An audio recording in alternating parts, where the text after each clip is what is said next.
안녕하세요. 저는 35살에 결혼 예정이었던 예비 신부였습니다. 하지만 생각 없이 행동했던 예비 시어머니 때문에 제 결혼은 물거품으로 되었어요. 기범 씨 하나만 보고 결혼할 수 없잖아요. 집안도 봐야 하는데 제일 중요한 시어머니 인성이 정말 답이 없었습니다.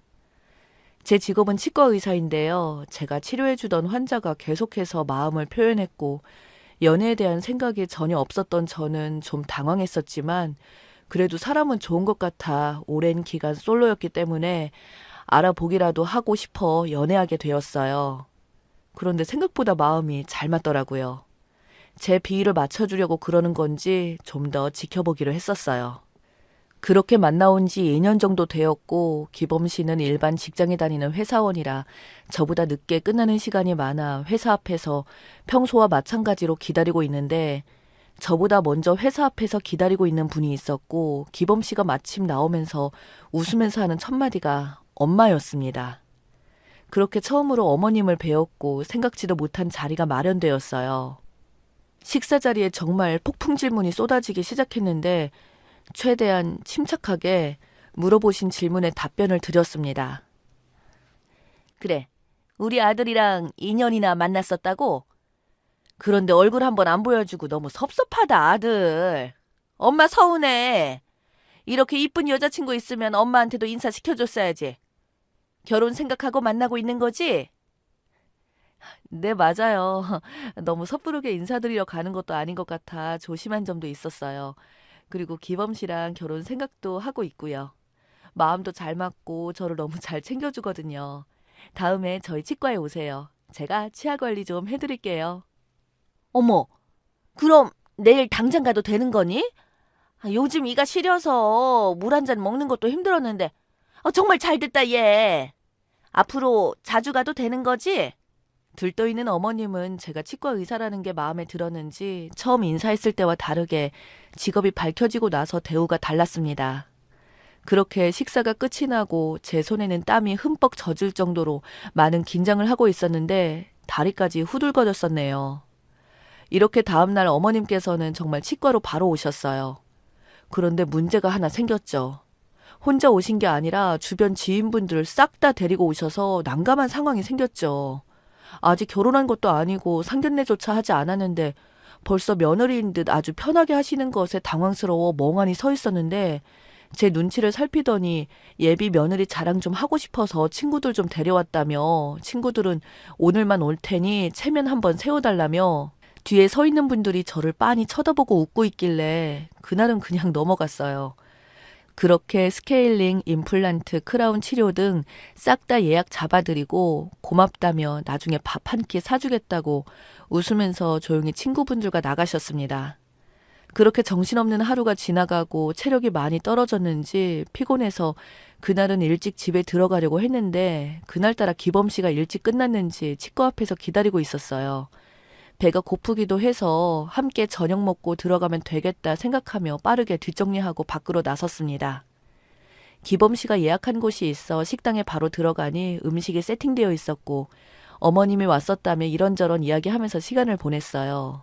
그런데 아빠한테 전화가 와서 하던 얘기를 멈추고 통화를 하던 중 주말에 내려왔으면 좋겠다고 얼굴 한번 보고 싶다는 말을 했고 그 말을 조용히 듣고 있었던 기범 씨는 자기도 따라가겠다면서 비장한 표정을 짓길래 통화로 기범 씨에 대해 이야기하면서 인사하러 가도 되냐고 물어보니 생각지도 못했던 답변을 들으셔서 당황하셨는지 잠시 정적이 흐르다가 함께 오라는 허락을 받았고 저희는 그렇게 주말에 부모님 집에 내려가게 되었습니다.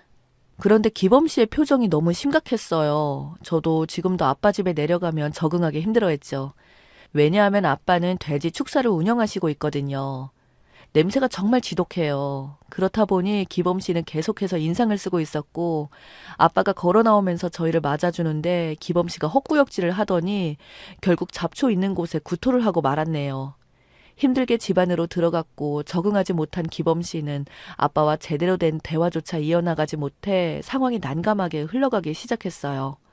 아빠는 도저히 안 될 것 같으셨는지 밖에 나가 외식하자며 식당으로 향했고 저희 모두는 아빠가 돼지 납품하는 곳에 가서 삼겹살과 함께 한잔했습니다. 기범 씨는 좀 괜찮아졌는지 그제야 대화가 정상적으로 이어졌고 아버지와 진지한 얘기를 하기 시작했어요. 결혼 얘기를 했죠. 그렇게 상견례를 한 달 뒤에 약속을 잡았어요. 그런데 그 한 달 사이에 저희 부모님과 어머님이 만나게 되는 날이 있었어요. 그건 바로 치과에서였죠. 저희 부모님은 정기적으로 치과에 방문하셔서 치료를 받으시는데 그날 어머님께서 오셔서 임플란트를 하고 싶다며 불시에 찾아오셨습니다. 저는 환자가 밀려 있어서 대기 상황을 미처 모르고 있었고 두 분이서 처음 뵙는 자리였는데 어머님께서 자리에 앉아 차례를 기다리는 옆자리에 저희 부모님이 앉으시면서 일이 터지고 말았습니다. 어머나, 이게 무슨 냄새야? 어디서 이런 고약한 냄새가 풍기는 거야? 저기요. 자리도 많은데 꼭 옆에 앉으셔야 해요? 무슨 일을 하시길래 똥냄새가 이렇게나 나실까? 촌사람들이 돈이 많다는 말이 진짜인가 보네. 이 권리 받으러 부부끼리 오고. 이 사람이 듣자 하니까 해야 될 말이 있고 하지 말아야 될 말이 있는데 지금 뭐 하자는 거예요? 몸에서 냄새 나는 사람은 치료 받으러 오면 안 되는 거요? 그럼 그쪽은 얼마나 잘난 집안이길래 말 함부로 하세요? 나요? 내가 이런 말까지 하지 않으려 했는데 나 여기 치과 의사 시어머니 되는 사람이 올시다. 며느라 좀 나와봐라. 이런 번쩍번쩍한 치과에 질 떨어진 시골 촌사람들이 냄새 펄펄 풍기면서 치료받으러 왔단다. 요즘 소문이 얼마나 빠른데 이런 분들 받으면 환자 뚝 떨어진다. 며느라 나와 보래도. 시어머니가 부르잖니. 아유 코가 썩으려고 하네. 점점 언성이 높아지는 목소리에 사람들까지 웅성거리기 시작했고 데스크에 나와보니 저희 부모님과 어머님께서 다투고 계셨고 저를 보자마자 두 분이서 제 이름을 부르면서 상황은 종결되었습니다. 어머님께서 엄청 당황하셨는지 얼굴이 붉어지셨고 급하게 죄송하다며 자신의 실수에 대해서 저희 부모님께 정중히 사과를 하기 시작했습니다. 그렇게 부모님께서 어느 정도 진정이 되셨는지 아무 말 하지 않으시고 묵묵히 계셨고 눈치만 살피던 어머님께서 다음에 오겠다며 집으로 돌아가셨습니다. 엄마는 너무 화가 났는지 이 결혼 절대 할 수 없다고 난리치면서 반대하셨고 아빠도 입을 꾹 다무시고는 아무 말도 하지 않으셨어요. 그리고 잠시 뒤 기범 씨에게 전화가 와서는 현재의 상황을 다 들었는지 대신 미안하다며 사과를 했고 급하게 회사에 마무리하고 지금의 상황을 해결하러 치과에 들렀어요. 고개를 돌린 부모님을 보고 식은땀을 흘리면서 상황을 수습해 나갔고 저희 부모님께서 결국 화를 가라앉히셨어요. 한순간에 모든 게 무너질 뻔하자 기범 씨와 저는 진이 다 빠진 상태로 분위기 좋은 식당으로 부모님을 모셔서 최대한 기분을 풀어드렸습니다. 그렇게 시간이 흘러 상견례 날이 오게 되었고 양가 집안 모두 긴장 속에 아슬아슬한 줄타기를 하는 것처럼 위태롭게 대화가 오고 갔어요. 그런데 어머님께선 해선 안 될 행동을 하셨고 기범 씨와 저는 사퇴 수습을 할 수가 없었네요. 그런데 있잖아요. 제가 아무리 생각해봐도 그때는 오해할 수밖에 없는 상황이었어요. 그거 잘 아시죠? 다른 사람들도 아마 저와 똑같이 행동했을걸요? 누가 냄새나는 두 분을 치과 의사 부모님이라고 생각을 했겠어요. 그러니 제 상황도 이해해 줄 수 있으시죠? 그리고 한자리에서 식사하는데 솔직히 아직도 냄새가 좀 심하긴 해요. 그렇잖아도 이쪽은 환기를 신경 써달라고 오자마자 얘기했는데 서로 좋은 게 좋은 거라고 손은 좀 깨끗이 씻고 함께 식사하는 게 좋지 않을까요? 여기 이거 제가 일부러 사온 거거든요. 받으세요. 화장실에 가셔서 두 분이서 그 물에 희석 좀 하셔서 사용하시면 될 거예요. 락스가 세균도 박멸시켜 주잖아요. 그럼 음식 나오기 전에 다녀오세요. 아니 이 사람이 보자 하니까 진짜 내가 이런 말까지 안 하려고 했는데 당신 도가 지나친 거 아니요? 이렇게 생각 없이 상처되는 말을 어떻게 아무렇지도 않게 할 수가 있는 거예요? 정말 도저히 참을 수가 없네. 이 결혼 저희는 반대할 테니까 그런 줄 아세요. 사람이 말이야 적당히 하는 게 없어. 그쪽 아들놈은 괜찮은데 부모가 영 아니 올시다. 여보, 정민아 일어나. 우리가 손해볼 게 뭐가 있다고 이런 집안과 엮여야 돼. 당장 일어나서 가자. 더 이상 마주할 필요도 없어. 안 일어나고 뭐해? 얼른 가자니까. 결국 저희는 상견례 시작도 하기도 전에 어머님의 생각 없는 행동으로 무산됐고 결혼은 물 건너갔다고 생각했어요. 한 번도 아닌 두 번은 저도 수습할 수 있는 방법이 없었고 이번에는 기범 씨도 포기하고 있는 상태인 것 같았습니다. 그런데 어머님께서 너무나 힘들어하는 기범 씨 때문에 그런지 저에게 전화가 와서는 부모님 댁으로 직접 사과를 하신다며 돼지 축사로 찾아간다고 하시길래 더 이상 그럴 필요는 없을 것 같다며 저도 속에 있는 말을 꺼내기 시작했어요. 축사에 들어가면 냄새가 더 심할 테니 그만하시라고 했고 결혼은 아닌 것 같다며 전화를 끊었으나 기범 씨와 어머니가 주말에 무턱대고 부모님 댁으로 찾아가셨습니다. 연락을 받고 급하게 부모님 집으로 향했고 정말 정중하게 잘못된 부분에 대해서 사과하셨습니다. 처음에 부모님께서 노발대발 하시며 한마디도 섞지 않으려 하셨지만 계속해서 정중하게 머리 숙여 다시 한번 사과하시는 모습에 저희 부모님께서도 침착하게 대화를 이어나가셨고 축사에서 심한 냄새가 풍기고 있는데도 표정의 변화 없이 꾹 참으시며 많은 노력을 하셨습니다. 아빠는 그래도 찾아온 손님이고 그냥 보내기는 그랬는지 삼겹살 하자면서 자리를 만지셨어요. 생각보다 분위기가 좋은 쪽으로 흘러가면서 다시 좋아질 거란 기대를 가지고 기범 씨와 저도 옆에서 좋은 말을 많이 하며 상황을 만들어 나갔어요. 그런데 더 이상 돌이킬 수 없는 또 다른 상황에 결국 저희는 파혼하게 되었습니다. 돼지 축사에 자물쇠가 잘 잠겨있지 않았던 건지 돼지 앞머리가 밖으로 튀어나왔고 저희를 향해 돌진하는 돌발 상황을 맞닥뜨리면서 순식간에 아수라장이 되었는데요. 어머님께서 엄청나게 놀라셨는지 뒤도 안 돌아보고 도망을 가시다가 돼지가 어머님을 몰아가면서 돼지 축사 안으로 밀어버렸습니다. 바닥에 돼지들의 변이 가득했는데 그곳으로 밀쳐지면서 어머님께서 미끄러지셨고 주위에 있던 돼지들이 어머님이 들어가면서 당황했는지 난리를 치다가 서로 부딪히며 순식간에 온몸이 변으로 범벅이 되어버렸습니다. 비명을 지르시며 거의 기절하다시피 난리를 치셨고 저희도 당황스러운 상황에 어쩔 줄 몰라 하고 있는데 아빠가 물 호스를 가지고 와서 몸에 있던 변들을 씻어주셨습니다. 하지만 깨끗하게 씻기지 않아 화장실에 들어가서 샤워하시라며 집으로 길을 안내하려고 하는데 어머님이 속마음이 나오게 되었어요. 제가 치과 의사란 이유 하나 때문에 고개 숙이고 들어왔는데 정말 더러워서 못 해먹겠다며 이 결혼은 안 하는 게 좋겠다고 아빠 엄마를 바라보면서 더러운 인간들이라며 씻지도 않으시고 차를 향해 걸어가셨습니다. 기범 씨는 안절부절 못하다가 일단 죄송하다며 어머님 뒤를 따라갔고 얼굴에 많이 묻어 있어서 닦으면서 차로 걸어가시던 도중 바닥이 잘 안 보이셨는지 돼지 변이 쌓아놓은 곳에 발을 헛디디면서 푹 빠지게 되었고 앞으로 넘어지면서 철퍼덕 소리와 함께 입으로 들어갔는지 우액하는 소리를 들어버렸어요. 더 이상 못 살겠다며 그 자리에서 난리를 치며 정신이 이상해진 사람처럼 화를 내기 시작했고 그 상태로 차에 올라타셨습니다. 저희 집에 들어가 씻으시고 가면 좋았을 텐데 그냥 무턱대고 차에 올라타시더니 빨리 가자며 더 이상 이렇게는 못 살겠다고 난리치셨습니다. 기범 씨는 나중에 전화하겠다고 저에게 눈빛을 보냈고 다음날 저희 인연은 여기까지인 것 같다는 통보를 받게 되었어요. 저희가 뭘 한 것도 아니고 안 오셔도 된다는 거에 굳이 오셔서 이런 상황이 생겨버리니 조금 난감했어요. 그런데 한편으로는 속이 시원하기도 했네요. 어머님이 생각 없이 뱉었던 말들과 행동들 그리고 상견례장에서 저에게 했던 짓을 생각하면 벌받기에는 충분했죠. 기범 씨와의 인연이 이렇게 끝이 나버리고 어머님께서는 저희 치과에 두 번 다시 찾아오지 않으셨네요. 어차피 안 될 인연이었어요. 저도 결혼 안 하길 정말 잘했다 생각합니다. 저희 대신 축사에 있던 돼지가 복수해준 것 같아 기분이 묘하네요. 제 사연 들어주신 분들 오늘 하루도 파이팅 하시고 어려운 시기 잘 헤쳐나가셔서 뜻하시는 일 모두 잘 해결하시길 바랍니다. 감사합니다.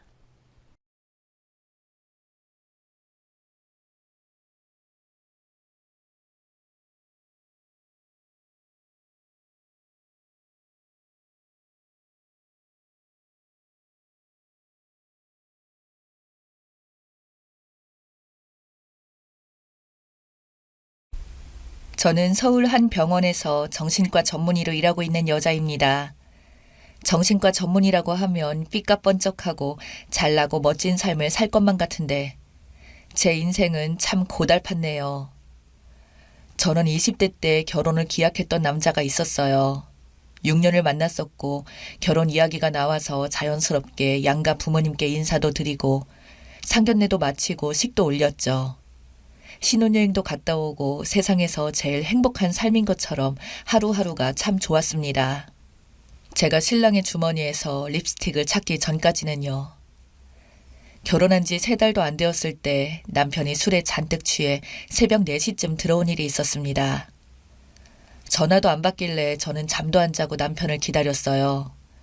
거의 몸도 못 가누고 어디 길거리에서 토를 했는지 바지에는 토사물이 묻어있고 정말 화가 났습니다. 그런데 토사물 냄새보다 더한 건 어디서 뿌린지 모를 매우 진한 향수 냄새가 진동을 하는 거였어요. 남편이 쓰러지면서 바지 주머니에서 처음 보는 립스틱이 나왔고요. 그때 저는 눈치챕니다. 아, 이 사람 외도하는가 보다 하고요. 제 인생 끝나는 줄 알았습니다. 결혼한 지 3개월도 안 되어서 6년 사귄 내 전부라고 생각했던 남자가 날 두고 외도라니. 바로 남편의 핸드폰을 꺼내서 뒤지기 시작했습니다. 남편 핸드폰 비밀번호는 진작에 알고 있었고요. 잠깐 사진첩에서 사진 고를 때 비밀번호를 제게 알려준 적이 있었거든요. 비밀번호를 열어서 핸드폰 메시지함을 보니까 군대 동기들이랑 업소를 갔더라고요. 아예 그 군대 동기들이 업소 가기 위해 뭉친 것처럼 온통 메시지 내용들은 업소 여자였습니다. 그리고 더 충격적인 것은 남편이 업소에서 일하고 있는 여자에게 따로 돈을 쥐어주며 따로 만난다는 사실을 알게 되었고 그 여자와 만난 지 2년 정도 되었던 거였습니다. 저와 사귀고 있었을 때도 만났던 것이었죠. 제 앞에서는 저밖에 모르는 척 순수한 척하는 사람이 뒤에서는 다른 여자한테 첫눈에 반해서 지 월급 꼬라박으며 만나고 그 업소 여자로 추정되는 사람과 함께 나눈 대화가 가관이 아니었습니다. 마누라 얼굴이 못생겨서 밤마다 구역질나. 정 때문에 결혼한 거지. 오래 사귀니까 빼도 박도 못하겠더라. 그래도 내 주제에 어떻게 의사를 만나겠냐. 그거 하나 때문에 진행한 거지. 나는 진짜 너 같은 스타일이 좋아. 마르고 머리 길고. 너랑 계속해서 이렇게 만나자. 이렇게 지내자. 아, 집에 가면 머슴 같은 마누라 얼굴 봐야 하니 힘들어. 정말 날 너무 힘들게 한다. 뭐 대충 이런 내용이었습니다. 저는 그냥 짐 바리바리 싸서 남편 핸드폰 들고 친정집으로 향했네요. 친정에 이 모든 사실을 말하고 안 되겠다고 이혼해야겠다고 나는 용서 못할 것 같다고 내 속에서 화병이 생길 것 같다고 하여 그렇게 이혼 소송을 했습니다. 남편은 실수라고 제발 한 번만 용서해달라고 저를 붙잡았지만 한 번 정 떨어진 마음이 쉽게 돌려지나요? 그렇게 결혼한 지 100일도 되지 않아 별거하고 소송을 진행했고 약 1년간의 소송 끝에 저희 부부는 남남이 되었습니다. 그 사이 별별 일이 다 있었네요. 저희 언니가 상간녀를 찾아가 머리끄댕이를 잡고 싸다구 날리고 화가 난 상간녀가 저한테 복수한다고 저를 찾아와서 때리려고 하길래 제가 죽박 날리고 진짜로 발차게 날려서 쓰러뜨리는 사건도 있었습니다. 호리호리한 상간녀가 저처럼 덩치 큰 여자한테는 상대도 안 되었죠. 솔직히 그 전까지는 마음 약하고 상처도 잘 받는 성격이었는데 그 사건 이후로 저는 뭐 아주 억세질 대로 억세져서 바늘로 찔러도 피 한 방울 안 날 것 같은 그런 냉정한 성격으로 변했었습니다. 시간이 지나도 상처는 치유되지 않더라고요. 제 마음이 무거운데 환자들을 치료해야 하니 하루하루가 지옥 같았습니다. 내 정신도 온전하지 않은데 누가 누굴 치료해주지? 내가 환자인데 하는 인지 부조화가 일어났고 저는 3년 정도 병원 일을 쉬고 상담 치료와 내담자로서 정신과 치료를 받으며 푹 쉰 뒤 다시 병원으로 복귀했습니다. 기독교인 제가 너무 힘들어서 점집도 가고 점도 보고 일이 안 풀리니 개명까지 하고 거의 반 미쳐서 별짓 다 했네요. 이름에 마가 끼었다고 하면서 이름을 바꾸라는 말에 50만 원이나 주고 이름을 받아 개명까지 하고 그렇게 저는 3년간 병원 치료를 받으며 마음을 돌본 후 다시 병원에 들어가 페이닥터로 일했습니다. 처음에 시간이 지나도 똑같이 힘들고 아프길래 평생 이렇게 살아야 하나 싶었는데 5년, 10년이 흐르고 다양한 사람들을 만나며 취미생활도 하고 환자들의 이야기를 들으니 제 이야기는 아무것도 아닌 것처럼 어느 순간 느껴지더라고요. 인생이 고요하기만 하면 무슨 재미가 있나 이런 생각까지 들었습니다.